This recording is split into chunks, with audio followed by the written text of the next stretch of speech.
रमजान शरीफ की पहली रात आती है तो उस वक्त अल्लाह ताला रहमत की हवा चलाता है, रहमत की हवा चलती है और अल्लाह तबारक व तआला अपनी शान के मुताबिक अपने बंदों को रहमत की नजर से देखता है।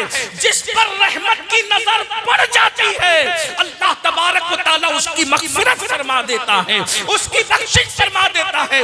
मेरे भाइयों, अल्लाह अकबर, सर्दियों के आने से पहले सर्दियों का इंतजाम करने वालों, गर्मियों से आने से पहले गर्मियों का इंतजाम करने वालों, बारिश के आने से पहले बारिश का इंतजाम करने वालों, मौसम बहार इबादत का आ रहा है, उससे पहले अपनी मग़फ़िरत का इंतजाम कर लो और अल्लाह की बारगाह में अर्ज़ करो, मौला तू जिसे पहली शब में रहमत की निगाह से देखेगा उनमें मेरा भी इंतखाब कर ले ताकि मेरी भी बख्शिश हो जाए, मेरी भी नजात हो जाए। अल्लाह के रसूल सल्लल्लाहु अलैहि वसल्लम फरमाते हैं, जमुल जमावे की रिवायत है, मेरे आका इरशाद फरमाते हैं, माह रमजान में अल्लाह तबारक व तआला रोजाना 10 लाख बंदे को जहन्नम से आजाद करता है, उनकी मग़फ़िरत करता है। किन लोगों को? अल्लाह अकबर, जिन पर जहन्नम का अज़ाब वाजिब हो चुका है। अल्लाह अकबर,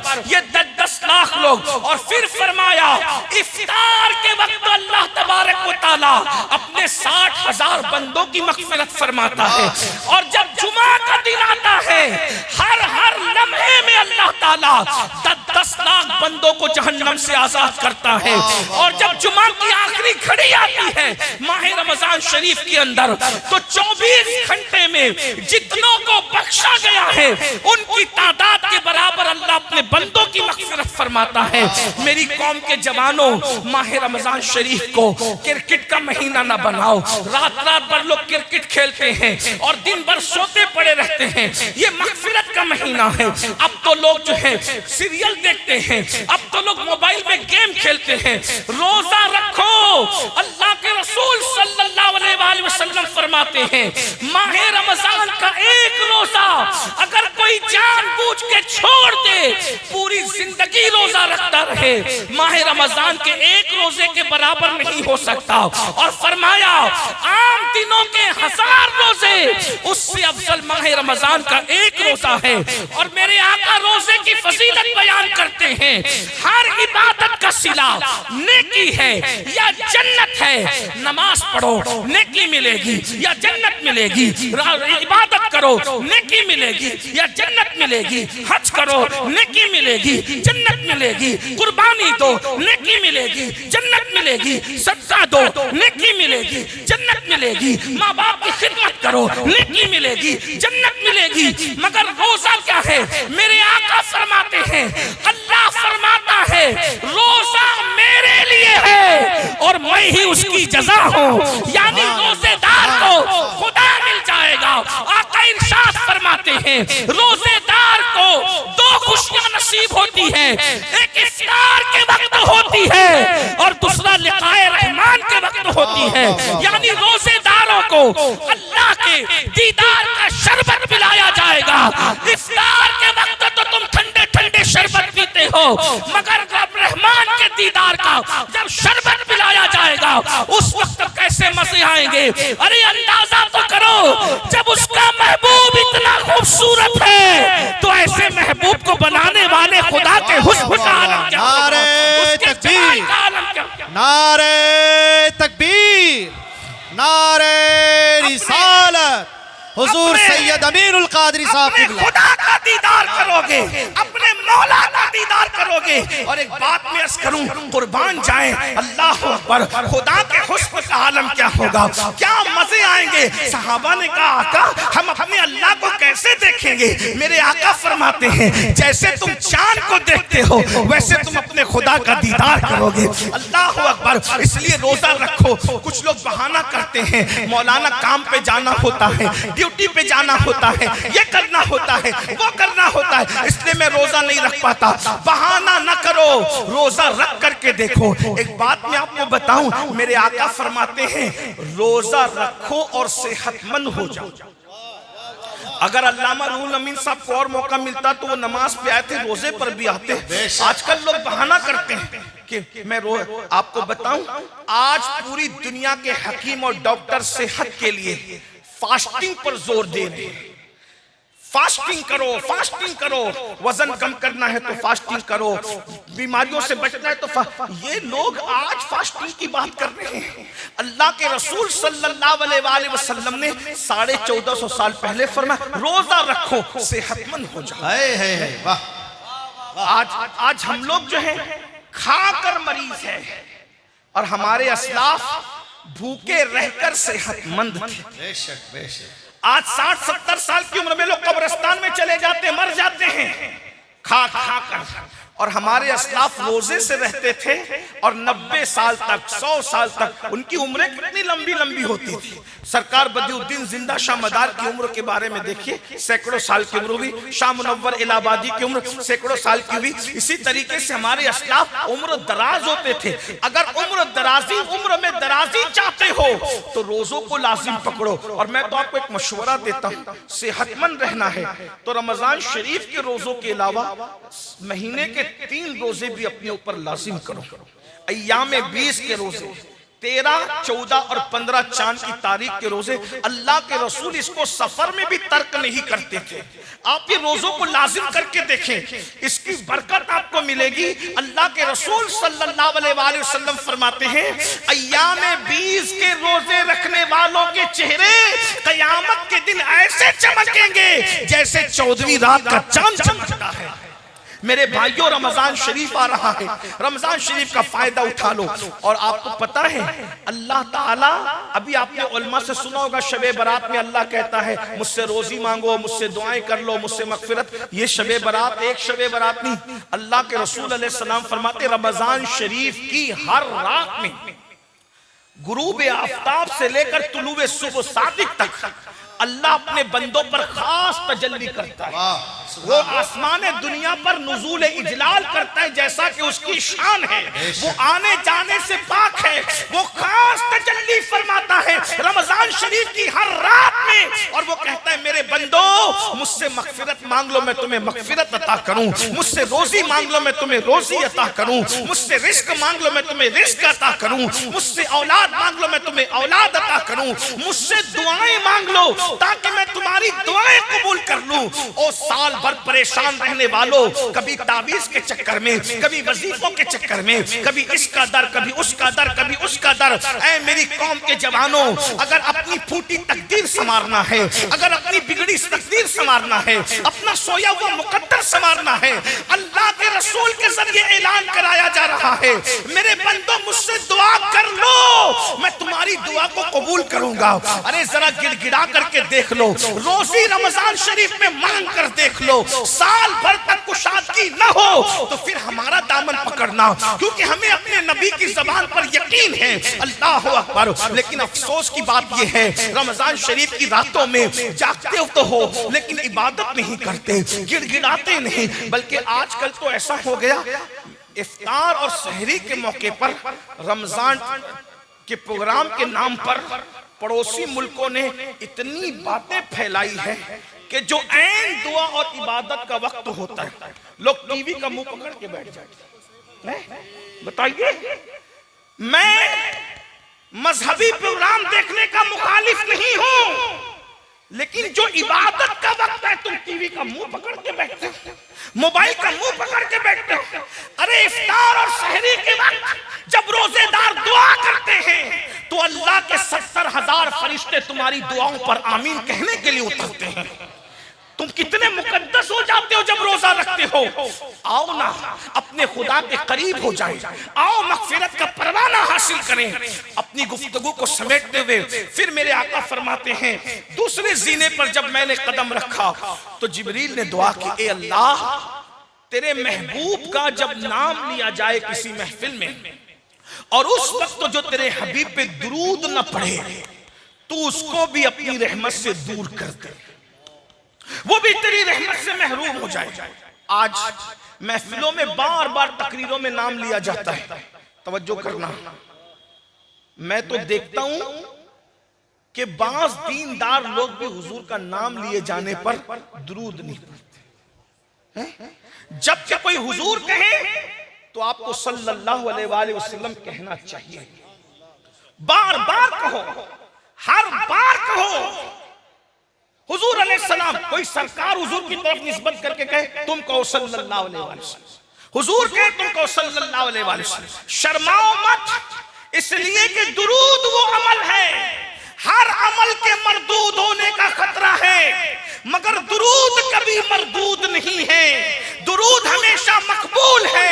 बुजुर्गों ने फरमाया जिस इबादत के रास्ते जाओगे खतरा है कि रद्द कर दिया जाए, मगर दुरूद के दरवाजों से जाओगे तो अल्लाह ताला तुम्हें कबूलियत का शरफ अता कर देगा।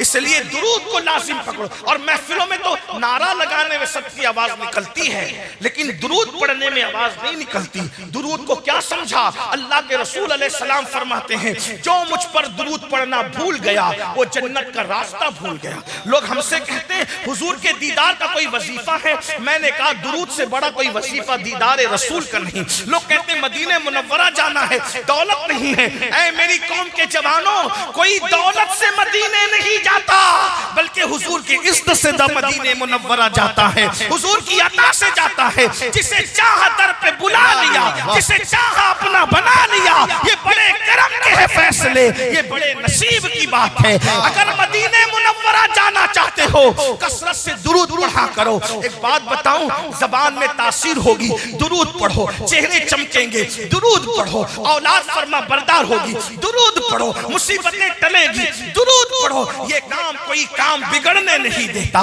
बिगड़ी भी बना देता है। सबना में मोहम्मद, हुजूर का नाम लिया करो, हुजूर पे दुरूद पढ़ा करो। कम से कम 500 मर्तबा हर उम्मती जरूर दुरूद पढ़ा करे। पता है आपको 500 मर्तबा दुरूद पढ़ने में सिर्फ 10 मिनट लगते हैं। सल्लल्लाहु अलैहि वसल्लम, ये मुख्तसर सा दुरूद शरीफ है, 10 मिनट में हो जाता है। और अगर 1000 बार दुरूद पढ़ोगे ना तो मेरे आका फरमाते हैं 1000 मर्तबा दुरूद पढ़ने वाला उससे पहले उसको मौत नहीं आएगी जब तक कि वो मेरा दीदार न कर ले, जब तक कि जन्नत में उसका ठिकाना उसको बताना दिया जाए। मेरे भाइयों, क्यों किसी की गिबत करते हो, क्यों किसी की चुगली करते हो, क्यों किसी का जिक्र करते हो?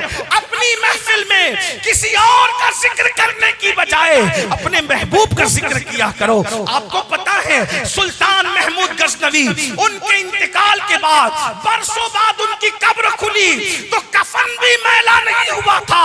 तो लोगों को पता चला ये बादशाह होकर उस वक्त तक सोता नहीं था जब तक 1000 मर्तबा मुस्तफा जान रहमत पे दुरूद नहीं पढ़ लेता था। याद रखना, जो कसरत से दुरूद पढ़ेगा उसका कफन भी मैला नहीं होगा, जो कसरत से दुरूद पढ़ेगा उसकी कब्र की मिट्टी उसके जिस्म को नहीं खाएगी। दुरूद पर तो बहुत सी बातें हैं। एक वाकया मुझे याद आता है, मदीने मुनव्वरा जाने के शायकीन इसको गौर से सुने, ये बहुत पुराना नहीं, अभी माजी करीब का वाकया है। गुजरात की सरजमीन पर, मौलाना गुजरात से आए हैं इसलिए गुजरात की सरजमीन पर एक आशिक रसूल रहता था, बड़ा गरीब था, बड़ा मुफलिस था। याद रखना, इश्क रसूल वो दौलत है जो सिर्फ मालदारों को नहीं मिलती बल्कि गरीबों को भी मिला करती है। इश्क रसूल वो दौलत है जो सिर्फ खूबसूरतों को नहीं मिला करती, कम खूबसूरत लोगों को भी मिल जाया करती है। इश्क रसूल वो दौलत है जो सिर्फ पढ़े लिखे लोगों को नहीं मिलती, अनपढ़ लोगों को भी मिल जाया करती है।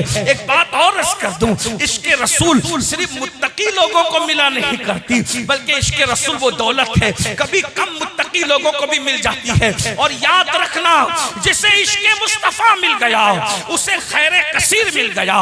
इश्क से बड़ी दुनिया की कोई दौलत है ही नहीं। बल्कि ये सुन ले, जो आशिक रसूल बन जाता है वो फरिश्तों के आगे निकल जाता है। जहाँ फरिश्तों की हदे परवाज खत्म हो जाती है, कभी कभी आशिक उसके आगे निकल जाता है। ये तो अपना अपना है हौसला, ये तो अपनी अपनी उड़ान है। कोई थक के रह गया बाम तक, कोई कशा से गुजर गया। हुजूर पे दुरूद पढ़ा करो। वो संग तराश था, संग तराश समझते हो यानी पत्थर तराशने वाला। दुरूद शरीफ की किताब है जिसका नाम दलाइलुल खैरात है, उसको पूरी दलाइलुल खैरात ज़बानी याद, वो दुरूद पढ़ता था। और कैसे?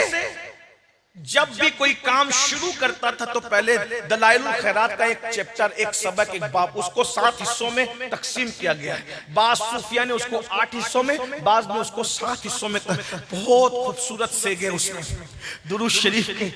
अल्लाह वाले अक्सर उसको विर्द में रखते हैं। मैं अपने बुजुर्गों से गुजारिश करूंगा, हालांकि मैं इनका छोटा भाई, इनका नालैन बरदार हूं, उलमा से कहता हूं बहुत मसरूफ रहते हैं, हो सके तो दलाइलुल खैरात शरीफ को अपने ऊपर लाजिम कर लो। सिर्फ 10 मिनट लगते हैं एक चैप्टर पढ़ने में, और जब आप पढ़ने के आदी हो जाते हैं तो कभी 6 और 7 मिनट में भी निपट जाता है। दुरूद शरीफ की किताब दलाइलुल खैरात को अपने वजीफ, इस किताब को पढ़ने वाले वली बने।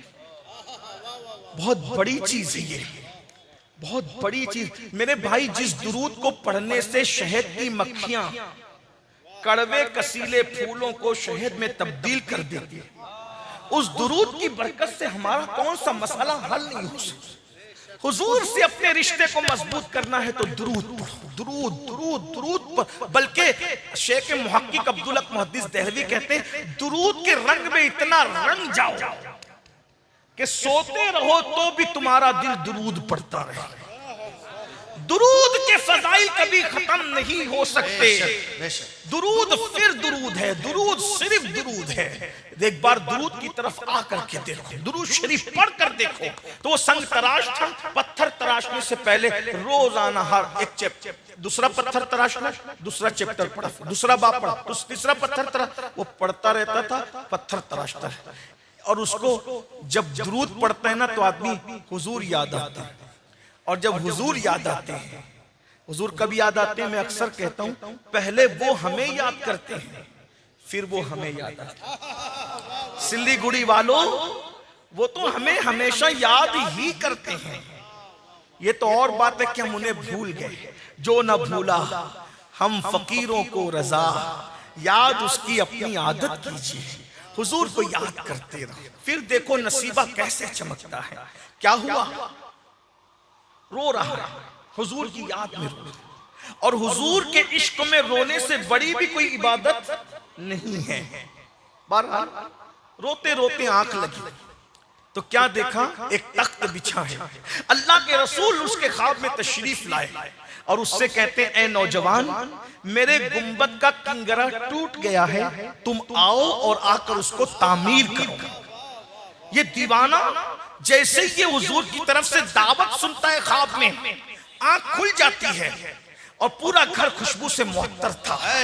दीवाने ने आओ देखा ना ताओ देखा, झोला उठाया, उठाकर कंधे पे डाला और बंदरगाह की तरफ चल पड़ा। न टिकट है न पैसे हैं, उस जमाने में वीजा और पासपोर्ट का सिस्टम नहीं था।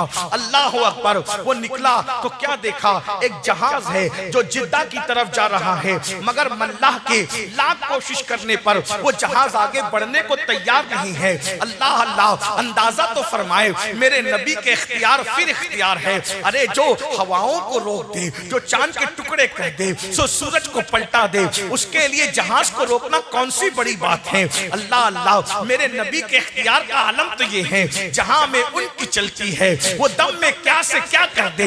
जहां में उनकी चलती है वो दम में क्या से क्या कर दे। जमी को आसमां कर दे, सुरैया को सरा कर दे। जमी को आसमां कर दे, सुरैया को सरा कर दे। अल्लाह अल्लाह, जहाज रुका है, कोशिशें हो रही है, जहाज आगे बढ़ने को तैयार नहीं। अल्लाह अकबर। इस दीवाने को बोझल कदमों से लोगों ने जहाज की तरफ आता देखा। मल्लाह ने कहा कि कोई नूरानी सूरत वाला एक अल्लाह का फकीर मालूम होता है, इसीलिए शायद जहाज नहीं चल रहा है। उससे पूछा किधर का इरादा है, उसने कहा मदीने जाना है। जहाज जिद्दा जा रहा था, उसने कहा मदीने जाना है। आशिकों की तबीयत यही है, काबे का नाम तक न लिया, तैबा ही कहा।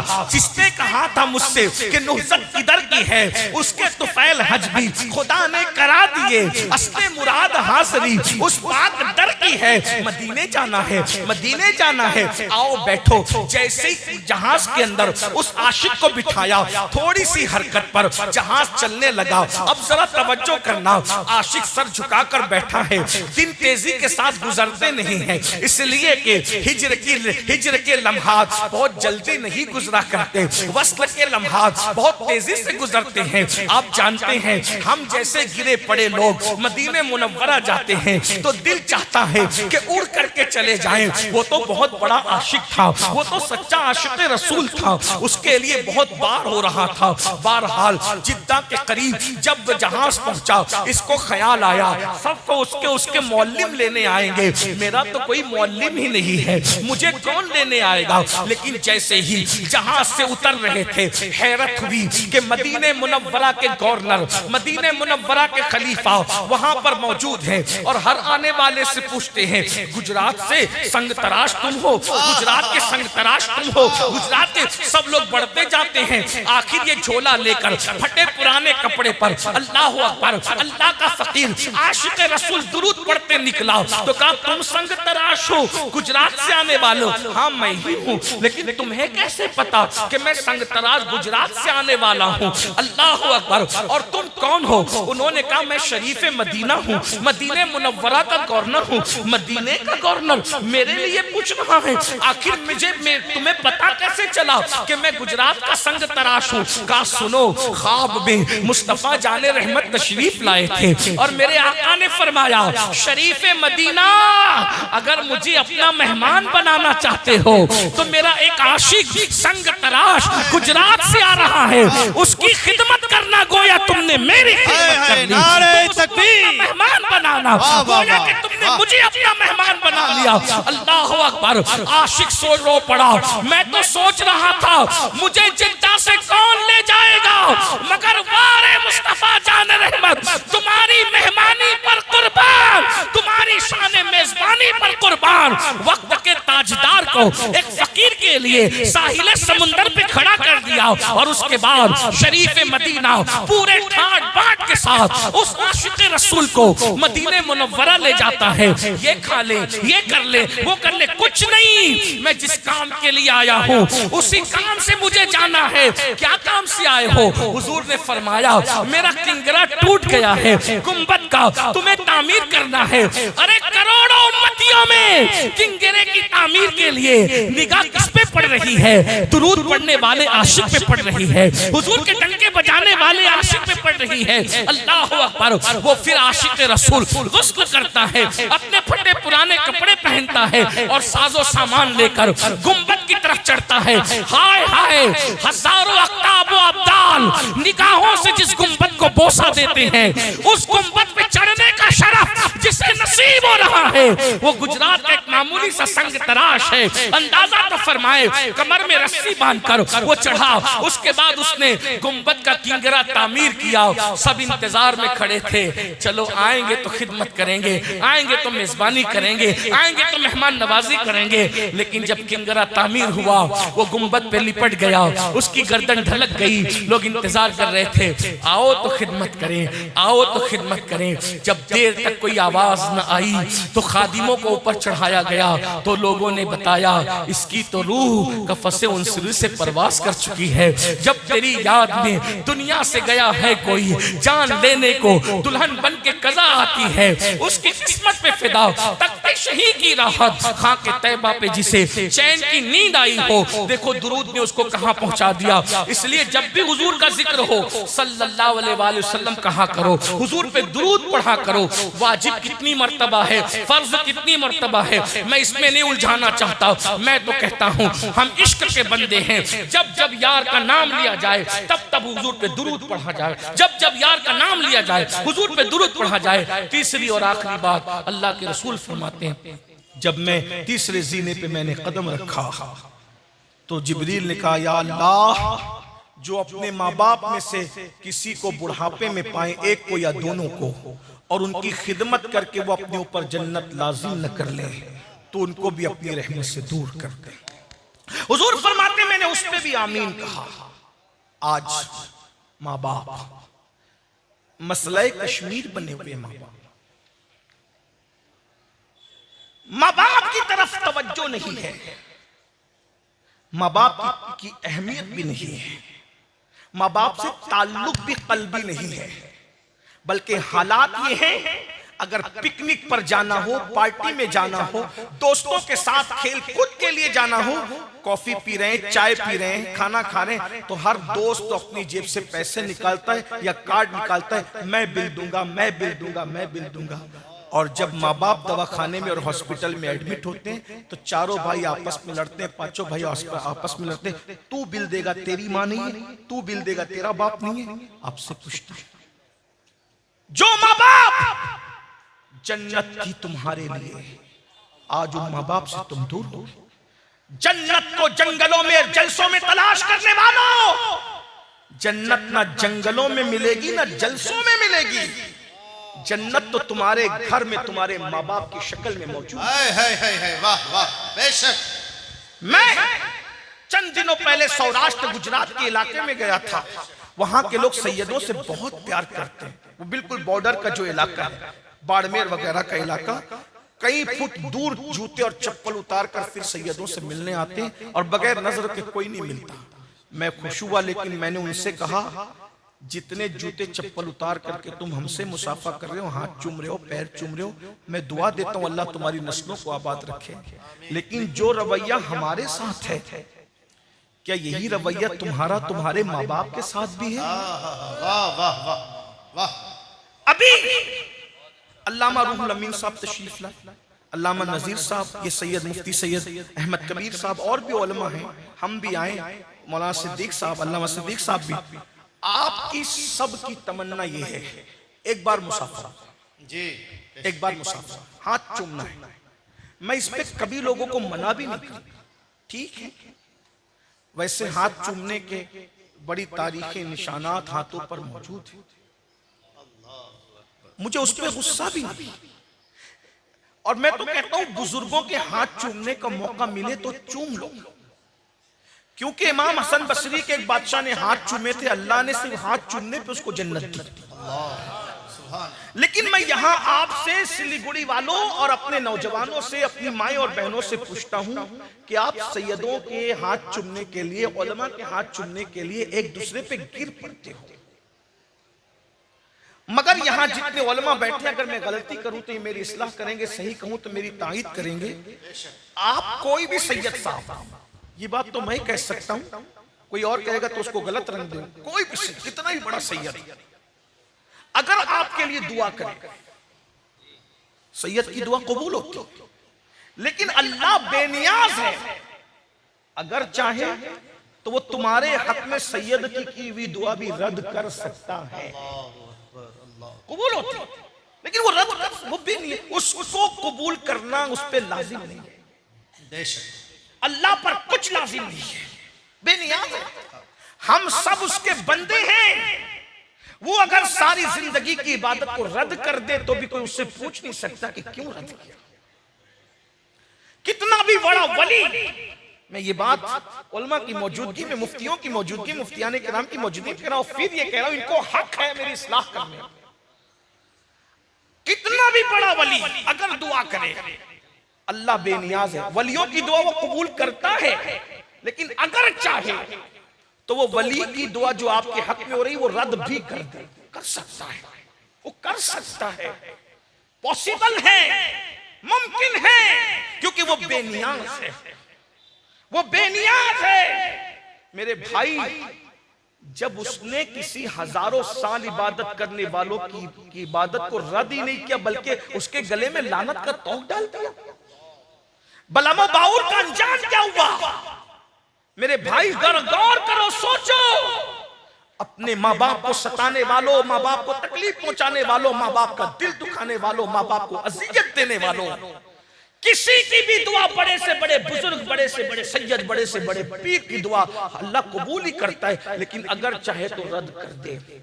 लेकिन अल्लाह के सच्चे रसूल ने फरमाया, जब तुम्हारे माँ बाप तुम्हारे लिए दुआ करते हैं तो अल्लाह माँ बाप की दुआ को औलाद के हक में कभी रद्द नहीं करता, कभी रद्द नहीं करता। ये मौलाना ज़ीशान जैसे नाज़िम हजरात जब हम लोग स्टेज पर आते कहते हैं इनके चेहरे को देखो तो इबादत का सवाब, इबादत है। मैं कहता हूं अगर जो गुमान किया है वाकई हम वैसे नेक हैं तो इबादत का सवाब मिलेगा, वरना मिंबर पर सर झुकाकर मक्कारी कर रहे हैं और कमरे में जाके गड़बड़ कर रहे हैं तो क्या इबादत का सवाब मिलेगा? नमाजों में सोते पड़े तो क्या इबादत का सवाब मिलेगा? जन्नतियों को देखकर इबादत का सवाब मिलता है, जहन्नमी और बेअमल लोगों को देख करके इबादत का सवाब तो नहीं मिलता है। ये बात तो है ना, तवज्जो करना, बहुत ध्यान से सुनना। कोई कितना भी मेकअप करके आए मिंबर पे, आप उसको देख करके अगर चले वो वाकई नेक भी है तो सवाब जो मिलेगा वो उतना ही मिलेगा, जितना मिलेगा मिलना उतना मिलेगा। लेकिन वो माँ बाप जिनके सीधे साधे चेहरे जिस पे झुर्रियां पड़ी है, कोई मेकअप नहीं, कोई साबुन नहीं, कोई फेस वॉश नहीं, लेकिन और फिर यहां इबादत का सवाब तकवे की बुनियाद पे है। अगर तकवा नहीं है तो इबादत का सवाब नहीं मिलेगा हमें देखकर। नमाज नहीं है तो इबादत का सवाब नहीं मिलेगा हमें देखकर। अगर वाकई जैसे दिखते हैं वैसे नहीं है, लोगों के सामने मक्कारी में मुत्तकी बनते हैं और तन्हाई के अंदर शैतान का नंगा नाच बनते हैं, इल्ला माशाअल्लाह, तो कोई सवाब नहीं मिलेगा। मगर सुन लो, यहाँ तकवे की परहेजगारी की बुनियाद पे सवाब है, लेकिन तुम्हारे माँ बाप ना नमाजी है, ना रोजेदार है, ना नेक है, ना मुत्तकी है, सिर्फ माँ बाप है और उनकी फर्मा बरदार औलाद हो। तुम उनको जब जब देखते हो तब तब अल्लाह तुम्हें मकबूल हज का सवाब है। नारे तकबीर। हाजी तो साल में एक मर्तबा नफली जिलहज्जा को हज करता है और पता नहीं कबूल है कि रद्द है, लाखों रुपए खर्च करके कबूलियत की कोई सनद नहीं है। ऐ माँ बाप को देखने वाले, तू जितनी मर्तबा देखेगा अल्लाह तुझे उतनी मर्तबा मकबूल हज का सवाब अता फरमाएगा। 10 मर्तबा देखे तो 10 मर्तबा, 20 मर्तबा देखे तो 20 मर्तबा,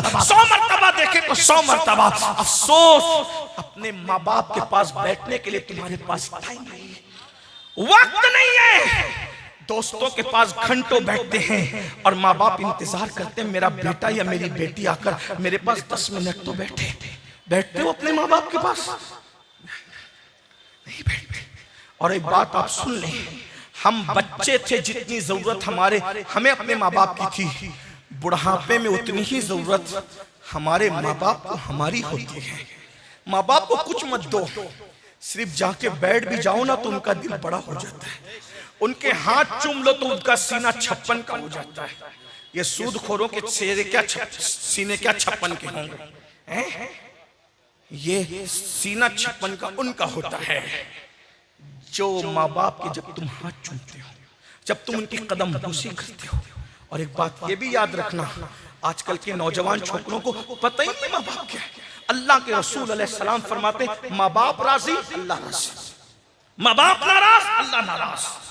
यहां तक फरमाया अगर किसी के माँ बाप नाराज हैं तो अल्लाह उसकी नमाजें और उसकी दुआएं भी कबूल नहीं करता। माँ बाप को बहन के यहाँ छोड़ दिया, माँ बाप को यहाँ छोड़ दिया, और अल्लाह के रसूल क्या फरमा रहे, जो अपने माँ बाप की खिदमत करके माँ बाप को राजी न कर ले, अपनी मगफिरत न करवा ले, जन्नती न हो जाए, अल्लाह उसे अपनी रहमत से दूर कर दे। यहाँ मुझे एक बात याद आती है और उसी पे मैं बात पूरी करता हूँ। आजकल के नौजवान चाहते माँ बाप को छोड़ के सब हासिल कर ले। मैं पूरी जिम्मेदारी से कह रहा हूँ, माँ बाप को छोड़कर तुम कुछ हासिल नहीं कर सकते। कोई खुशी तुम्हारे दामन में नहीं। बद्दुआ के तौर पे नहीं कह रहा हूं, आगाह करने के। हम तो अपने मुखालिफिन के लिए बद्दुआ नहीं करते, आप तो हमसे मोहब्बत करते हो। नात खानों पर आप पैसे लुटाते हो, देना चाहिए नात खानों को, नजर मना नहीं करता, मैं किसी चीज से मना नहीं कर रहा। क्या ऐसे कभी माँ बाप पे भी लुटाया है? अपने पीरों के आगे हाथ बांध के खड़े रहते हो, ऐसे ही हाथ बांध के कभी माँ बाप के आगे भी खड़े रहे हो? अपने मुर्शिदों के जूते सीधी करने के लिए झगड़ते हो, कभी अपने माँ बाप के भी जूते ऐसे ही सीधी करते हो? ये बात मैं आपसे कह दूं, तुम्हारा सबसे बड़ा मुर्शिद तुम्हारे माँ बाप है। अगर तुमने माँ बाप को छोड़ दिया, जिंदगी में क्या शहजादा गौसे आज़म। मेरे भाई, अपने माँ बाप के तुम जूते कभी सीधे नहीं करते। अपने माँ बाप पीरों को बुलाओगे तो देसी खीने में, देसी घी में खाना पकाओगे। पकाओ, मुझे मना नहीं, मैं मना नहीं कर रहा हूँ किसी चीज पे। लोग बुरा मान, मैं क्यों मना करूंगा? मैं कहता हूँ वो भी करो, लेकिन पहले नंबर पे तुम्हारा सबसे बड़ा पीर तुम्हारे माँ बाप है। अगर आपने किसी के मुरीद नहीं हुए, एक बात याद रखना, अगर पीर कामिल नहीं है तो वो आपको खुदा तक नहीं पहुंचा सकता। लेकिन माँ बाप कामिल ना भी हो, ना मुत्तकी है ना परहेजगार है, अगर वो दुआ कर दे, पीर के खुदा तक पहुंचाने के लिए कामिल होना जरूरी है। लेकिन माँ बाप बेनमाजी है, शराबी है, जुआरी है, कुछ भी है, उनकी दुआ लग गई तो जहां तक पीर नहीं पहुंचा सकता, उसके आगे तुम्हें माँ बाप की दुआ पहुंचा सकता। मैं अपनी पूरी गुफ्तगू का जिम्मेदार अकेला हूं, मैं अपनी पूरी जिम्मेदारी से अर्ज कर रहा हूं। याद रखना, माँ बाप को घर का कचरा समझने वालों, आज माँ बाप मस्जिद के सीने पे बैठकर भीख मांग रहे हैं। आज माँ बाप सड़कों पर भीख मांग रहे हैं। मुसलमानों, मुस्तफा जाने रहमत के उम्मतियों का ये हाल हो गया कि वो कुत्तों को तो बिस्तर में लेके सो रहे हैं और माँ बाप की खटिया को घर के बाहर कर दिया है। अल्लाह अकबर। जिस दिन तुम्हें माँ बाप की अहमियत समझ में आएगी, उस दिन ये चेहरे रुखसत हो चुके होंगे। आज ये फकीर बेनवा के दिल की सदा है। तकरीर तो आप सुन चुके अल्लामा साहब से, मैं कोई मुकर्रिर ही नहीं हूं, ये सिर्फ एक फकीर बेनवा की आवाज है। अपने माँ बाप की कद्र कर लो। लोग हमसे कहते हैं मेरे अब्बा नेक नहीं है तो मैं क्या करूं? अब्बा के नेक होने की वजह से ताजीम नहीं है, अब्बा के अब्बा होने की वजह से ताजीम है, अम्मा के अम्मा होने की वजह से ताजीम है। और याद रखना, अगर तुम उनका पाखाना भी धुला दो तो भी तुम उनका हक अदा नहीं कर सकते। एक सहाबी आए और आकर अर्ज करते, या रसूल अल्लाह सल्लल्लाहु अलैहि वसल्लम, मेरी माँ इतनी बीमार है कि मैं माँ का पाखाना धुलाता हूँ, क्या मैंने माँ का हक अदा कर दिया? मेरी माँ ने बचपन में मेरा पाखाना धुलाया, मैंने बुढ़ापे में माँ का धुला दिया, बराबरी हो गई। मेरे आका ने मुस्कुरा के कहा, माँ में और तुम में फर्क ये है, जब माँ तुम्हारा पाखाना धुलाती थी तो दुआ करती थी अल्लाह इसकी उम्र दराज कर, और जब तुम लोग बुढ़ापे में माँ बाप का पाखाना धुलते हो तो दिल से दुआ करते हो बहुत बीमार है, अल्लाह इसको उठा ले। दोनों की सोच में फर्क है। याद रखना, माँ बाप बिस्तर पे हो, हंसने की बात नहीं मेरे जवानों, माँ बाप बिस्तर पे हो, तुम्हारे लिए बहुत बड़ी नेमत है। इनकी दुआएं विलायत के मकाम तक पहुंचा सकती है, इनकी दुआएं तुम्हारी मुसीबतों को दूर कर सकती है। कहां कहां धक्के खा रहे हो, तावीज से किस्मत बदलना चाहते हो, याद रखना सबसे बड़ा तावीज तुम्हारे घर में है। वो जब हाथ उठा दे, अल्लाह के रसूल फरमाते हैं पूरी कायनात किसी के लिए दुआ करे और अकेली माँ उसके लिए बद्दुआ करे, पूरी कायनात की दुआ रद्द कर दी जाएगी, अकेले माँ की दुआ कबूल कर ली जाएगी। और पूरी कायनात दुआ करे, अकेले माँ उसके लिए बद्दुआ करे, पूरी कायनात की दुआ अल्लाह अकबर रद्द कर दी जाएगी, माँ की बद्दुआ कबूल कर ली जाएगी। हजारों साल की मेहनतें वहां तक नहीं पहुंचा सकती जहां माँ बाप की दुआ पहुंचाती है। दुआ ले लो, अपने माँ बाप को खुश करो, अपने माँ बाप को राजी करो। एक बात बताऊं, माँ कितना प्यार करती है अपने बच्चों से, बाप कितना। एक बाप अपना पूरा शबाब अपने बेटे के लिए कुर्बान। ये जो जवान हुए हो ना, माँ बाप को आंखें दिखाते हो जवान, इसमें बाप ने पूरा शबाब निचोड़ा है, पूरा शबाब। न सर्दी देखा, न गर्मी देखा, न बरसात, कुछ नहीं देखा। आज तो माल की फरावानी है, आज से 20-30 साल पहले हिंदुस्तान में इतना माल नहीं था। अक्सर लोग गरीब थे, चंद लोग मालदार थे 50 साल पहले। हाँ, बिस्तरों पे पेशाब करने वालों, तुम्हारे गीले बिस्तर पे माँ बाप सोते थे और तुम्हें अपने सीने पे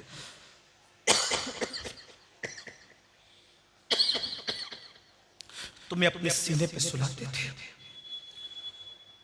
नींद थक के आता था बाप मेहनत करके, और आधी रात को जब तुम्हारा पेट दर्द करता था तुम रोते थे, बाप गुस्सा नहीं करता था, गोद में उठाता था, तुम्हारी माँ को देता था। देखो इसको क्या हो गया।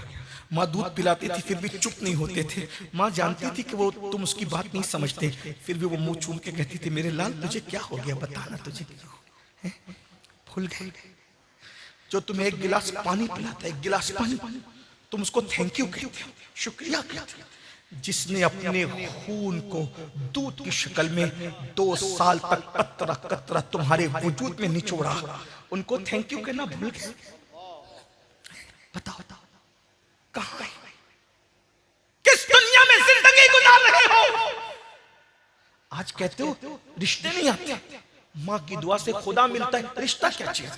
खुश तो करके देखो अपने माँ बाप को, अपने माँ बाप को राजी तो करके देखो। और मैंने देखा, ये मेरा तजुर्बा है, सबको राजी करना मुश्किल है, अल्लाह रसूल को राजी करना और माँ बाप को राजी करना बहुत आसान है, बहुत आसान।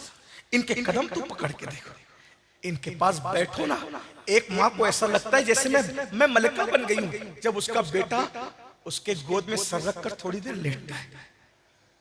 तुम्हें बड़े बड़े अलकाबात अच्छे लगते हैं, सर सर, हजरत, किबला, काबा, याद रखना सारे अलकाबात में दिखावा हो सकता है, सारे अलकाबात जरूरत के तहत हो सकते हैं, लेकिन एक बात मैं सच्ची कहूं, पूरे हिंदुस्तान भर में, हिंदुस्तान के बाहर भी लोग पता नहीं क्या क्या कहते हैं, सब सुनकर दिल को तसल्ली नहीं होती।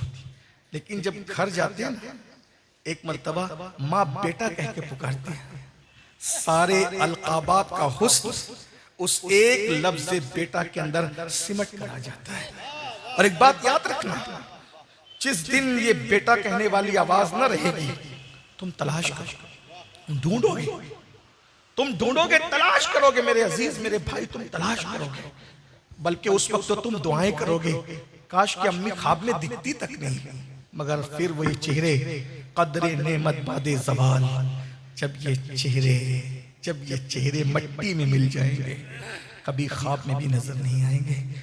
आज इनकी कदर कर लीजिए।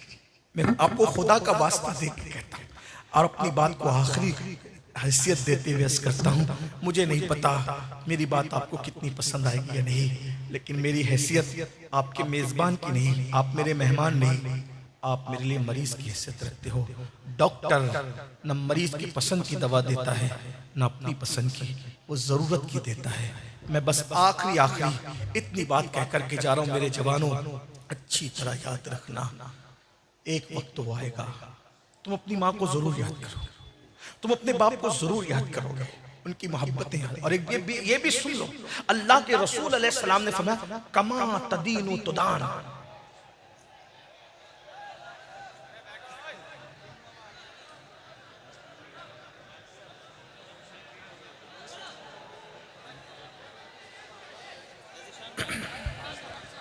सैयद साहब वाज फरमा रहे हैं, ये सिस्टम ठीक नहीं है, ये तरीका अच्छा नहीं है। आप कितनी अच्छी और नसीहत वाली बातें हो रही है, रो रहे हैं उलमा से लेकर अवाम तक, लेकिन ये सेल्फी लेने के चक्कर में और फ़ोटो खींचने के चक्कर में ये बहुत गलत बात है। आप सभी हजरात बैठें, बड़ी मेहरबानी होगी। आ रहे हैं मेहमान, बुलाया गया है, वो तशरीफ़ ला रहे हैं, सैयद साहब की तकरीर समाअत करें। आ जाने दे हज़रत को, आ जाने दे। सब लोग जब तक दुरूद शरीफ पढ़ लें, दरूद पाक पर, अल्लाहुम्मा सल्ले अला, बुलंद आवाज से पढ़ी, मौलाना मोहम्मद वला आले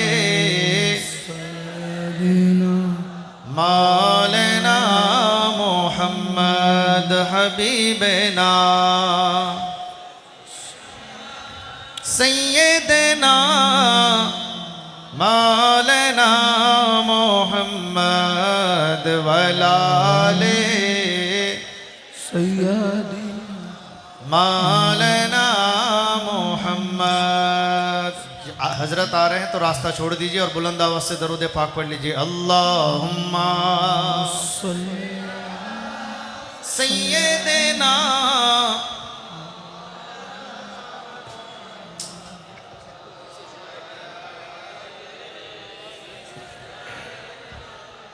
मौलाना मोहम्मद हबीबना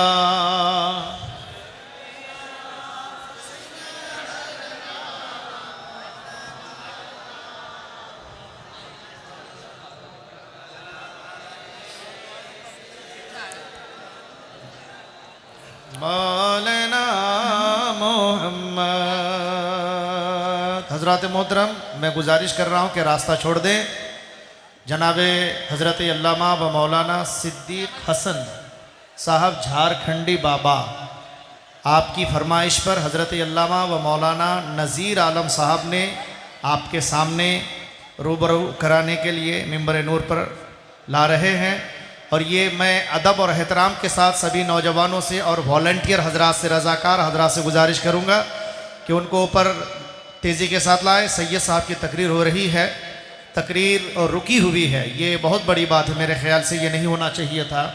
एक आले रसूल मिंबर नूर पर तशरीफ़ फरमा है। उलमा से गुजारिश करूँगा कि रास्ता छोड़ दें, उनको आने दें। एक बार नारा लगा लीजिए, नारे तकबीर। बुलंद आवाज़ से जो जहाँ है बैठ जाए। नारे तकबीर, नारे रिसालत। यादगार औलिया कॉन्फ्रेंस, हुजूर सैयद अमीनुल कादरी साहब किबला, उलमाए अहले सुन्नत, आप लोग अपनी जगह बैठ जाएं, हजरत की तकरीर समाअत करें। ये देखिए आपके सामने झारखंडी बाबा तशरीफ़ ला चुके हैं, इनकी तकरीर भी आपको समाअत करनी है। हुजूर सैयद अमीनुल कादरी साहब की तकरीर समाअत करें। हो गया भाई। 2:30 बजे तक का टाइम था मेरा और 2:02 हो रहे हैं और अल्लामा साहब तशरीफ़ ला चुके हैं, अल्लामा सिद्दीक साहब किबला। अब ये इनका टाइम शुरू हो रहा है, इसलिए जो है मैं अपनी गुफ्तगू को यहाँ पर तमाम करता हूँ।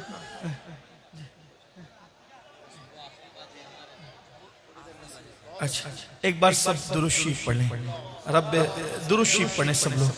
अल्लाहुम्मा सल्ली अला सय्यदना मौलाना मुहम्मदिन मादनिल जूदी वल करम व आलिहि व सहबिहि व बारिक वसल्लम सलातु व सलाम अलैका सय्यद। तो मैं आखिरी बात के तौर पे ये अर्ज कर रहा था कि ये जो हमारे माँ बाप हैं, इनसे बड़ा मुर्शिद, ये जहां तक इनकी दुआ बहुत पावरफुल दुआ है और ये नेक होने की वजह, ये हुजूर अलैहिस्सलाम ने फरमाया, हुजूर की जबान से निकला है ना कि उनकी दुआ कबूल है, तो वो कबूल है। पत्थर पे जो लकीर बनती है ना, उससे मजबूत, पत्थर की लकीर से मजबूत मुस्तफा जाने रहमत का कौल है। जब उन्होंने कह दिया कि माँ बाप की दुआ कबूल है तो फिर कबूल है। और ये माँ बाप हमसे बहुत प्यार करते हैं। मेरे भाई इतना समझ लो कि अल्लाह के रसूल अलैहिस्सलाम ने फरमाया, कमा तदीनु तुदान, तुम जैसा करोगे तुम्हारे साथ वैसा किया जाएगा। अगर तुम अपने माँ बाप का दिल दुखाओगे तो तुम्हारी औलाद भी तुम्हारा दिल दुखाएगी। अगर तुम उनको तड़पाओगे तो तुम्हारी औलाद भी तुम्हें तड़पाएगी। अगर तुम अपने माँ बाप को तरसाओगे तो तुम्हारी औलाद भी तुम्हें तरसाएगी। बल्कि सिर्फ सूफिया तो यहाँ तक फरमाते हैं कि हर बंदे को मरने के बाद उसके अमल पर अजाब दिया जाता है, मगर माँ बाप का गुस्ताख, बेअदब और दिल दुखाने वाला दुनिया ही में जलील होकर मरता है। माँ बाप के गुस्ताख को उस वक्त तक मौत नहीं आती जब तक कि वो जलील ना हो जाए। लेकिन उसके बाद भी माँ बाप को कितना ही सता लो, कितनी तकलीफ पहुंचा लो, कितनी अजियत दे दो, वो बहुत जल्दी से तुमसे नाराज नहीं होते, वो तुमसे प्यार करते। बहुत एक बात को, बहुत बेलोस मोहब्बत है माँ बाप। हर बंदा हमारी सिफत से मोहब्बत करता है, इस पे ध्यान देना, तवज्जो है। अब आपने कहा उलमाए किराम का हुक्म है तो इनके हुक्म पर अमल करने में कोताही ना हो जाए। मैं सिर्फ इनके हुक्म पर अमल करती रह कर रहा हूं, तवज्जो करें। आप समझते हैं इस बात?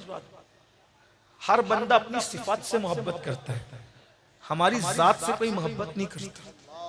आज आपने सिलीगुड़ी के अंदर अगर अल्लामा रूहुल अमीन साहब को बुलाया, अल्लामा सिद्दीक साहब को, मुआज़ ईशान साहब को, इनको बुलाया, क्यों बुलाया पता है? ये मुकर्रिर है इसलिए बुलाया, ये नाज़िम है इसलिए बुलाया, ये आलिम है इसलिए बुलाया, ये पीर है इसलिए बुलाया, ये लोग तकरीर कर लेते हैं इसलिए बुलाया। अल्लाह ना करे, 1000 बार ना, करोड़ बार ना करे, दुश्मनों के कान बहरे हो, खाकम बदहिन, अगर तकरीर करने के काबिल हम लोग ना रह जाएं, कोई नहीं बुलाएगा, कोई नहीं बुलाएगा। मतलब आपको हमसे प्यार नहीं है, सच्ची बात। ये जो अल्लामा सिद्दीक साहब के पीछे भाग रहे हो, अल्लामा रूहुल अमीन के पीछे भाग रहे हो किसी और, तो आपको हमसे प्यार नहीं है। तकरीर अच्छी करते हैं, तकरीर से प्यार है, नात अच्छी पढ़ते हैं। बैठ जाओ भैया, थोड़ी देर बैठ जाओ। पीछे लोग देख नहीं पा रहे हैं, सामने बीच में जो नौजवान है बराए करम बैठ जाएं। गुफ्तगू अच्छी हो रही है, समाअत करें, बैठ जाइए। पीछे वाले देख नहीं पा रहे हैं। बहुत अच्छा, सुभान। तो सब हमारी सिफात से मोहब्बत करते हैं। कोई हमारी जात से मोहब्बत, जात से मोहब्बत सिर्फ माँ बाप करते हैं। बीवी भी जो है ना हमारी जात से मोहब्बत नहीं करती। बीवी भी इसलिए वो सिफात से, शौहर होना सिफत है। जब तक शौहर है मोहब्बत है।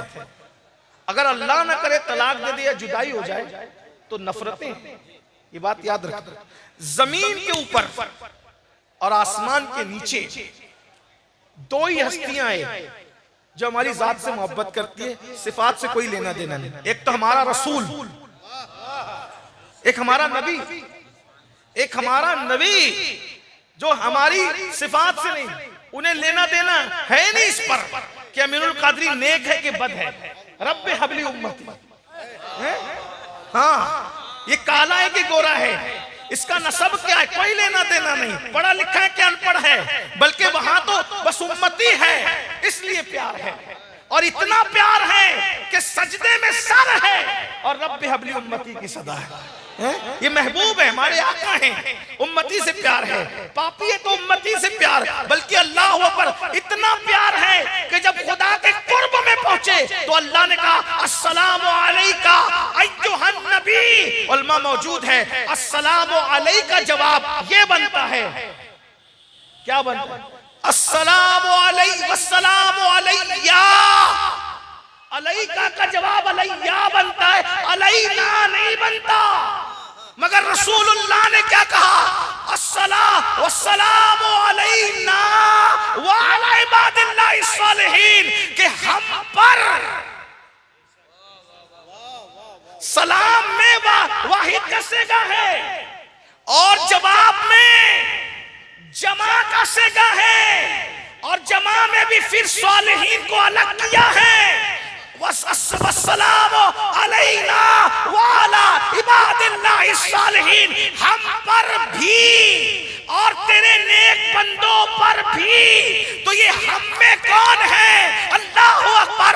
नेकों को अलग किया क्योंकि वो सलाम के काबिल थे, लेकिन गुनहगारों को अपने साथ समेट लिया कि इनके गुनाह की वजह से इनको अलग न कर देना, इनको छाट न देना।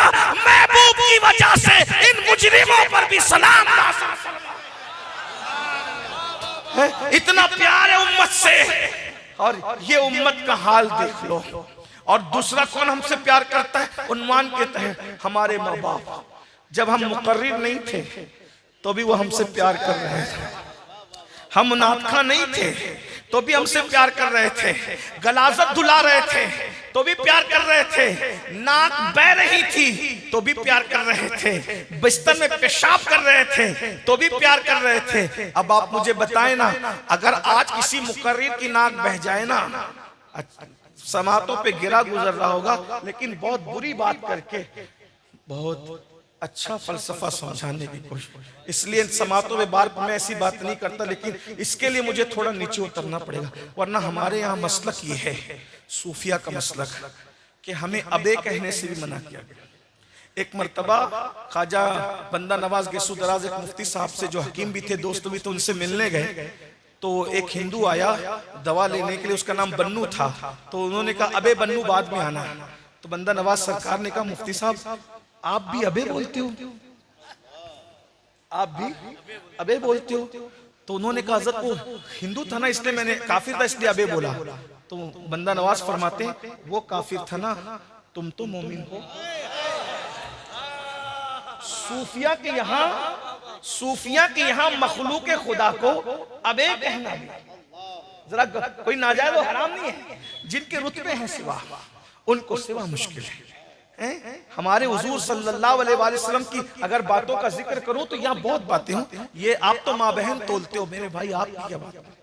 गरीब नवाज कहते हैं जो किसी को गाली दे मोमिन को, मरते वक्त उसकी जबान पे कलेमा नहीं आएगा। आप तो बीवी को ही माँ बहन की, आप तो भाई को ही माँ बहन की गाली दे, तो आपकी बात नहीं कर रहा हूँ। लेकिन ये सूफिया का मसलक है, किसी काफिर को भी अबे, जब बंदा नवाज का ये आलम है तो गरीब नवाज की नुदरतों का आलम क्या होगा। और जब गरीब नवाज इतने बेमिसाल है तो रसूल आजम मुस्तफ़ा जाने रहमत की ज़बान का आलम क्या होगा। हुजूर ने अपनी पूरी जिंदगी में सबसे गुस्से में जो बात की, हुजूर अलैहिस्सलाम ने अपनी पूरी जिंदगी में सबसे गुस्से में किसी से कोई बात की तो क्या कहा, तेरी नाक खाक आलूद हो। क्या कहा, तेरी नाक खाक आलूद हो। एक अजीज ने मुझसे कहा कि हुजूर ये क्यों कहते थे तेरी नाक खाक आलूद हो। मैंने कहा मुझे जो समझ में आता है वो ये है, और भी बातें हो सकती है मगर हम इश्क के बंदे हैं। मुझे कि तुझे अल्लाह सजदे की इतनी तौफीक दे कि तू जमीन के ऊपर नाक रख करके सजदा करे तो तेरी नाक उसकी वजह से खाक आलूद हो जाए। उस वक्त तो मुसल्ले तो थे नहीं ना, मानी और भी बनते हैं, लेकिन बस हम इश्क के बंदे हैं। बात ये है, आपको पता है हमारे बुजुर्गों का हाल ये था, हमारे बुजुर्गों की शान ये थी। बहरहाल तो अर्ज क्या कर रहा था कि हम अगर किसी आलिम की नाक निकल है तो लोग उसको अच्छा नहीं समझते, लोग मुंह फेरने लगते, बल्कि तकरीर में पसीना ज्यादा निकले और ऐसे कपड़े पहने हों कि जिसमें पसीना दिखता है तो भी लोगों को घिन आती है। ये बात याद रखना आप। हाँ, आप मुझे बताएं, इतने बड़े मनसब पे फायज होकर सिर्फ नाक निकला है और पसीना निकला है तो हमें घिन आने भी चाहिए, तबीयत की नजाफत होती है, अच्छी बात है। लेकिन हमारे माँ बाप तो हमारी गलाजतों के बाद भी, पाखाने के बाद भी हमसे प्यार कर रहे थे। तो सारी दुनिया आपकी सिफात से प्यार करती है और आप उन पे फिसल रहे हो, और जो सिर्फ आपकी जात से प्यार करते हैं। और वो रिश्ता कुदरत ने इतना मजबूत बनाया है, दोस्त में झगड़ा हुआ दोस्ती टूट गई, बीवी से इख्तिलाफ हुआ तलाक हुआ रिश्ता टूट गया, पीर से बया तोड़ दी रिश्ता टूट गया, मुकर्रिर से बातचीत बंद हुई रिश्ता टूट गया, इमाम मस्जिद से फारिग हो गया रिश्ता टूट गया। लेकिन ये माँ बाप है, माँ बाप नाराज हो तो भी रिश्ता नहीं टूटता, मर जाए तो भी रिश्ता नहीं टूटता। अगर कोई किसी के बारे में वो तेरा, अरे वो फुला था ना, वो अब्दुल रहमान तक चला गया, इमाम साहब के बारे में कुछ कहा, लेकिन माँ बाप से कितने भी नाराज हो क्या कहेंगे, मेरे माँ बाप ऐसे, मेरे माँ बाप। यानी माँ बाप का रिश्ता ऐसा है, ये टूट ही नहीं सकता, ये बहुत मोहब्बत करते हैं। आखिरी बात जो कह रहा था उसको समझ ले, फिर बात खत्म होती कि आप माँ बाप को छोड़कर कुछ भी कर ले, आपको कोई खुशी नहीं मिलेगी, अल्लाह तक नहीं मिलेगा आपको। बस इस सिलसिले में जो आखिरी बात दर्द दिल के तौर पे पहुंचाना है, उसका माहौल बन गया। मैं इंतजार इसी का कर रहा था, आप थोड़ा सा बेचैन हुए थे। सुनिए, हमारी जमात में, हमारे बुजुर्गों में, सूफिया में एक बहुत बड़े बुजुर्ग हैं, सुल्तानुल आरिफीन हजरत सैयदुना बायजीद बुस्तामी रहमतुल्लाह अलैह। सुन ले इस पर। हजरत बायजीद सैयदुत ताइफा ताउसुल उलमा हजरत जुनैद बगदादी फरमाते हैं कि वलियों की कायनात में बायजीद को वो मकाम अल्लाह ने अता किया है जो फरिश्तों की कायनात में अल्लाह ने जिब्रील अलैहिस्सलाम को अता फरमाया। हमारे यहाँ वलियों के सूफिया ने मुख्तलिफ तबके बताए। सैयदी आला हजरत इमाम अहले सुन्नत ने 28 दर्जे बताए विलायत के, बाज लोगों ने 100 बताए, बाज ने 70 बताए। जितने भी हो सब ने अपने अपने तजर्बे के हिसाब से बताया है ना। तो मगर इतना जरूर है कि कुछ मनसब हैं, विलायत में एक मंजिल आती है, विलायत में एक मंजिल आती है, उसको मकाम हुजूरी कहते हैं। विलायत में एक मंजिल आती है, आप इसको शायद इस इस्तिलाह को सूफिया की ना समझ सकें, लेकिन उसको समझाने के लिए इतना समझ लें कि ये जो मकाम हुजूरी है सूफिया के नजदीक, उसमें बंदा जिधर नजर उठाता है उधर यार का जलवा उसको नजर आता है। बायजीद बुस्तामी बचपन ही में वली बन गए थे, लेकिन दिल में लालच ये थी कि मुझे मकाम हुजूरी मिले, यानी मैं जिधर नजर करूं उधर यार का जलवा नजर आए। मेरे इमाम ने भी इस तरह इशारा किया है, जब फना फिर रसूल बंदा होता है, वही जलवा शहर बशहर है, वही अस्ल आलमे दैर है, वही लहर है, वही बैर है, वही पाठ है, वही धार है, उन्हीं की बू माये समन है, उन्हीं का जलवा चमन चमन है, उन्हीं से गुलशन महक रहे हैं, उन्हीं की रंगत गुलाब में है, वही है अव्वल, वही है आखिर, वही है जाहिर, वही है बातिन, उसी के जलवे, उसी से मिलने, उसी से उसकी तरफ गए थे। मुख्तलिफ मकाम पर उन्होंने जिक्र किया है। जब बंदा फनायत में जाता है तो क्या होता है, तो वो चाहते थे कि मुझे मकाम हुजूरी मिल जाए, यानी जिधर नजर करूं उधर यार नजर आए। माँ थी, बूढ़ी हो गई थी। एक दिन वो माँ के पास आए और माँ के पास बैठ कहने लगे, अम्मी मुझे मकामे हुजूरी चाहिए, मुझे मकामे हुजूरी चाहिए, और मैं रात दिन इबादत करने की कोशिश करता हूँ, मगर तुम्हें पालना है, तुम्हारी खिदमत करना है, कमाना है, रोटी रोजी करना है, उसमें इबादत का मौका मिलता है, फिर काम पे लग जाता हूँ, तो जो मकाम चाहता हूँ वो मकाम मुझे मिल नहीं पाता। अगर माँ तुम इजाजत दो तो मैं जंगल में चला जाऊं, रात दिन अल्लाह अल्लाह करूं, इबादत करूं, तो मुझे मकाम हुजूरी मिल जाएगा। माँ का जवाब था, बेटा माँ तो औलाद की हर खुशी के लिए कुर्बानी देती है, अगर तुमको ऐसा लगता है कि मुझे छोड़कर तुम्हें अल्लाह मिल जाएगा तो मेरी तरफ से इजाजत है, तुम चले जाओ। बायजीद बुस्तामी 40 साल तक जंगलों में अल्लाह की इबादत करते रहे।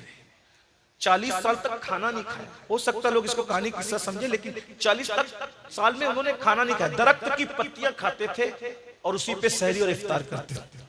बुजुर्गों ने लिखा कि उनकी गर्दन हरी हो गई थी दरख्त की पत्तियां खाते खाते, और उन 40 सालों में कभी आईना भी नहीं देखा, बस यार की इबादत में मसरूफ, इबादत इबादत इबादत। एक दिन एक जंगल से दूसरे जंगल जा रहे थे, भूले भटके उनको बस्ती नजर आई। जब बस्ती नजर आई तो सुल्तानुल आरिफीन ने जहन पे जोर दिया, तो लगे ये तो मेरे शहर की बस्ती, ये बुस्तान की बस्ती है ना। जब बुस्तान में पहुंचे तो माँ याद आई। 40 साल के बाद माँ याद आई। इतने मसरूफ थे इबादत में कि माँ को भी फरामोश किया, दोस्तों को भी, खुद को फरामोश कर दिया खुदा की इबादत में। इतने मगन हो गए, इतने डूब गए खुदा की इबादत में, महव इबादत हो गए। जब माँ याद आई तो ख्याल के चलो यार आज माँ से मिलते हैं। शैतान ने वसवसा डाला, तुम बूढ़े हो गए, माँ तो इंतकाल कर गई। फौरन ख्याल है अगर अम्मी का इंतकाल भी अगर हो गया हो तो कम से कम माँ की मजार पे तो फातिहा पढ़ने चले तो सही। जब गए तो देखा कि घर सलामत है। सोचा घर सलामत है, मकान सलामत है, मतलब मकीन भी सलामत है। सोचा अम्मी से मिल लूं, दस्तक दूं। फिर ख्याल आया, बायजीद तुमने बचपन से आज तक कभी माँ को नींद से नहीं उठाया, अब माँ को नींद से उठा के माँ को दुख मत दो, उसकी नींद में खलल मत करो, तौहीन मत करो। बैठो, माँ के जगने का इंतजार करो। बायजीद बैठ गए सुल्तानुल आरिफीन, और बैठ के माँ के जगने का इंतजार करने लगे। तो एक ख्याल आया, 40 साल हो गए माँ से जुदा हुए, माँ बूढ़ी हो गई, मैं बूढ़ा हो गया तो माँ तो और बूढ़ी हो गई। बुढ़ापे की वजह से अगर माँ मुझे पहचान न सकी तो मैं कैसे साबित करूंगा कि मैं ही बायजीद तेरा बेटा हूं, कैसे बताऊंगा। सोचा बचपने के कुछ वाकयात बताऊंगा, ये बताऊंगा वो, जो भी। इसी तरद्दुद और मकमसे में माँ बेदार हुई।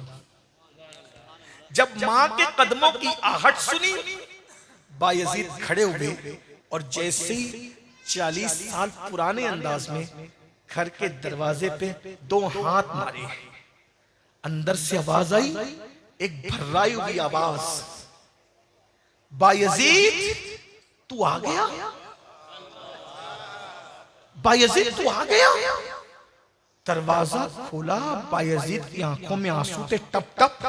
बायजीद तुम तो सोच रहे थे 40 साल के बाद माँ पहचानेगी कि नहीं पहचानेगी, तेरी माँ ने तो आज तक तेरे दस्तक के अंदाज को भी फरामोश नहीं किया। बायजीद माँ तो दस्तक का अंदाज भी जानती है।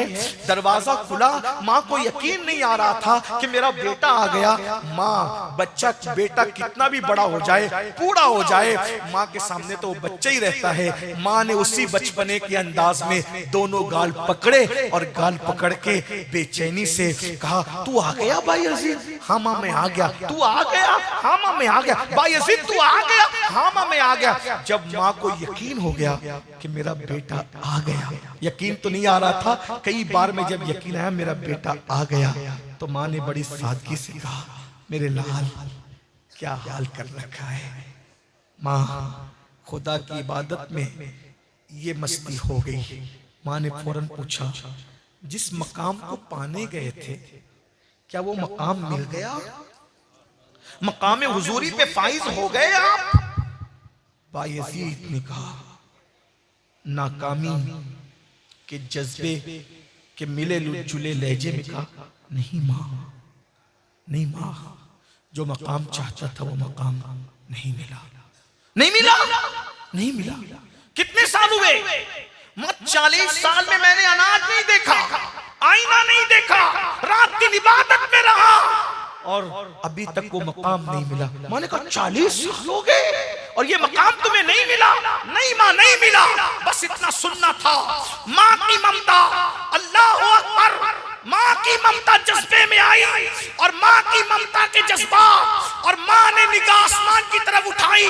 बेटे के गाल हाथों में है, बेटे का चेहरा हाथों में है, निगाह आसमान की तरफ है और आंखों में आंसू लेके कहती है, मौला मेरा बेटा तुझे पाने के लिए कितनी मेहनत कर रहा है, 40 साल जंगलों बियाबान में गुजारा है।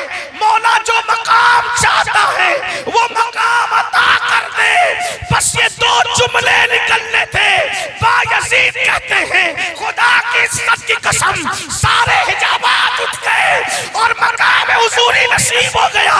बायजीद माँ के कदम पकड़ कर कहते हैं, मैं नादान था, खुदा को जंगलों में ढूंढ रहा था, मुझे क्या खबर खुदा जंगलों में नहीं, वो तो माँ की दुआओं से मिलता है, वो तो माँ की खिदमत से मिलता है। अल्लाह अकबर। 40 साल की इबादत जिस मकाम पर न ले गई, बायजीद को माँ के 2 जुमलों ने वो मकाम अता कर दिया। फिर बायजीद कहा करते थे, एक लम्हे के लिए भी यार का जलवा अगर नजरों से ओझल हो जाए तो मैं अपने आप पे कुफ्र का फतवा दे दूं। ये बड़ा मशहूर उनका कौल है। अल्लाह अकबर। ये माँ की, ये आज तुम भाग भगा के शादियां करके कहाँ कहाँ जा रहे हो, याद रखना, अगर दामन में खुशियां चाहते हो, नेमतें चाहते हो और कामयाबी चाहते हो तो अपने दामन में माँ बाप की दुआ समेटो। हजारों साल की मेहनतें वहां नहीं ले जा सकती जहां माँ बाप की दुआ। हुजूर अलैहिस्सलाम फरमाते हैं, जो रमजान शरीफ पाए, मेहनत करके इबादत करके मगफिरत न करवा ले, अल्लाह की रहमत से दूर हो जाए। मेरे जिक्र के वक्त मुझ पे दुरूद न पड़े, अल्लाह की रहमत से दूर हो जाए। माँ बाप को पाके खिदमत करके जन्नती न हो जाए, अल्लाह की रहमत से दूर हो जाए। ये तीनों काम कीजिए। रमज़ान शरीफ में खूब इबादत कीजिए, दुरूद शरीफ की कसरत कीजिए, माँ बाप की खिदमत कीजिए। अल्लाह ताला सबसे पहले मुझे आप सबको तौफीक अता फरमाए। गुफ्तगू के दरमियान अगर कोई गलती हो गई हो, अल्लाह पाक की बारगाह में दुआ है, अल्लाह मुझे माफ करे। अस्तगफिरुल्लाह रब्बी मिन कुल्लि ज़म्बिन व अतूबु इलैहि व मा अलैना इल्ला अल बलाग। मेरी गुफ्तगू खत्म हो गई है। हर मेहमान हमारे लिए कीमती है ना, और मेरा बयान पूरा हुआ लेकिन अभी जलसा खत्म नहीं हुआ है, इसलिए मेहरबानी हंगामा मत कीजिएगा। इस तरह के प्रोग्रामात को सजाने के लिए लाखों रुपए खर्च किए जाते हैं, महीनों मेहनत की जाती है, जब ऐसी महफिलें सजती है। आप लोग एक लाउबाली हरकत की वजह से पूरी महफिल पे सवालिया निशान खड़ा हो जाता है। जल से इस वक्त निगाहों में खटक रहे हैं, आप हाथ ऐसे चुमने दौड़ते हैं जैसे लगता है झगड़ा हो गया। अगर वो क्लिप बना करके लोग हासिदीन के हवाले कर दे कि इनके जलसों में झगड़ा होता है, तो कम से कम ये जो टूटी फूटी खिदमत हो रही है ना, ये भी कहीं हासिदीन की नजर इसको ना लग जाए। हमारे जलसों का डिसिप्लिन ऐसा होना चाहिए कि सिर्फ तकरीरें तबलीग न करें, जलसे का माहौल तबलीग करे। गुजरने वाला बंदा देखे कि यार जब इनके जलसों के डिसिप्लिन का ये आलम है तो ये कौम कितनी डिसिप्लिन वाली होगी। तो ये अंदाज होना चाहिए। देखो, मिलो मुसाफा करो सब अपनी जगह, लेकिन मुसाफा किसी को धक्का दे के करना, धक्का देना तो ये नाजायज हुआ, मुसाफा करना तो ये सुन्नत हुआ। तो एक हराम काम, नाजायज काम करके आप एक मुस्तहब काम के लिए बड़ी अच्छी बात नहीं है। हमारे रसूल सल्लल्लाहु अलैहि वसल्लम ने तो हजर अस्वद के लिए भी फरमाया कि भीड़ हो तो सिर्फ इस्तिलाम करो। लेकिन ये उलमा के लिए नहीं कह रहा हूँ कि उलमा का इस्तिलाम ऐसा नहीं कह रहा हूँ, लेकिन ये कि इतनी अजीम चीज है। फरमाया कि हजर अस्वद अल्लाह का हाथ है, दस्ते कुदरत है। जो अल्लाह से मुसाफा करना चाहते हैं वो हजर अस्वद को चूमे, गोया अल्लाह से मुसाफा करने के बराबर है हजर अस्वद का चूमना। लेकिन उसके लिए भी हुजूर अलैहिस्सलाम ने फरमाया कि भीड़ हो इस्तिलाम कर लो, जो चूमने का सवाब है वो इस्तिलाम करने का सवाब है। तो अगर अल्लामा रूहुल अमीन साहब से आपको मुसाफा करने का शौक हो, निगाहों से बोसा दीजिए चेहरों का, निगाहों से बोसा दीजिए चेहरे का। और आज आपके लिए टास्क ये है, आज के लिए टास्क ये मुझे मिलना बहुत पसंद है, क्योंकि उलमा फरमाते हैं, सैयदी आला हज़रत ने फतावा रज़विया शरीफ में लिखा, जहाँ 40 मोमिन जमा हो उनमें एक अल्लाह का वली होता है। तो मैं सोचता हूँ यार किसी बैठे हुए 40 में से कोई जो अल्लाह का वली होगा वही मुसाफा कर ले तो मुझ पर भी जहन्नम हराम हो जाएगी, मेरा काम बन जाएगा। मैं खुद भी चाहता हूँ, लेकिन एक बात यह है, आज मैं आपसे किसी से मुसाफा नहीं करूंगा। क्यों? मैं आपको टास्क दे रहा हूँ, काम दे रहा हूँ, वर्क दे रहा हूँ आपको, और होमवर्क दे रहा हूँ। क्या? हाँ, सुनिए सुनिए, आप सुनिए, आपको आज मुझसे मुसाफा नहीं करना, और मैं आप पे पाबंदी लगा रहा हूँ कि हमारे बड़े भाई अल्लामा रूहुल अमीन से मुसाफा आज नहीं होगा। क्यों? आज सिर्फ अपने माँ बाप से मुसाफा होगा। अगर आज आप अपने माँ बाप से जाके मुसाफा करके हाथ चूमते हैं, आइंदा जब आएंगे मुझे बताइएगा कि मैंने माँ बाप के हाथ चूमने शुरू कर दिए, फिर अपना हाथ आपको देंगे। जब तक आप चूमना चाहेंगे हाथ हमारा होगा, कब्जा तुम्हारा होगा। लेकिन आज आप नहीं बोलो, इस पे सब एग्री करते, सब एग्री करते। सिलीगुड़ी वाले वादे के पक्के हैं, वादे के पक्के हैं। मैं चेक करूंगा आज कि क्या वाकई आप वादे के पक्के हैं। अल्लामा रूहुल अमीन साहब बहुत देर से बैठे हैं, इनको इस्तिंजा की हाजत हो सकती है, इसलिए हम दोनों भाई यहाँ से जाएंगे। हाँ, हम दोनों भाई यहाँ से चले जाएंगे। आप लोग देखता हूँ चेक करके, अगर इस एक जुमले पर आपने अमल किया तो मैं समझूंगा कि पूरे जलसे पे आप अमल करेंगे, और इस एक जुमले पे आपने अमल नहीं किया तो फिर आइंदा साल के लिए मौआ नजीर जाने आप जाने, हम तो नहीं आएंगे। अगर आप तकरीर पे अमल नहीं करेंगे फिर क्यों आए भाई? क्योंकि तकरीर हमारा पेशा तो है नहीं। तो आप तकरीर पे अमल करेंगे तो हम बार बार आएंगे, बुलाएंगे तो भी आएंगे, नहीं बुलाएंगे तो भी आएंगे। ठीक है, तब हम जरा चेक करते हैं। पहला जुमला, ये पैसेज 2 मिनट के लिए खाली करेंगे। अब हम चेक करते हैं, रूहुल अमीन भी जा रहे और उनके पीछे जिधर जिधर रूह गई उधर जिस्म जाएगा, रूह जा रही है आगे, पीछे पीछे अमीन। अस्सलाम वालेकुम।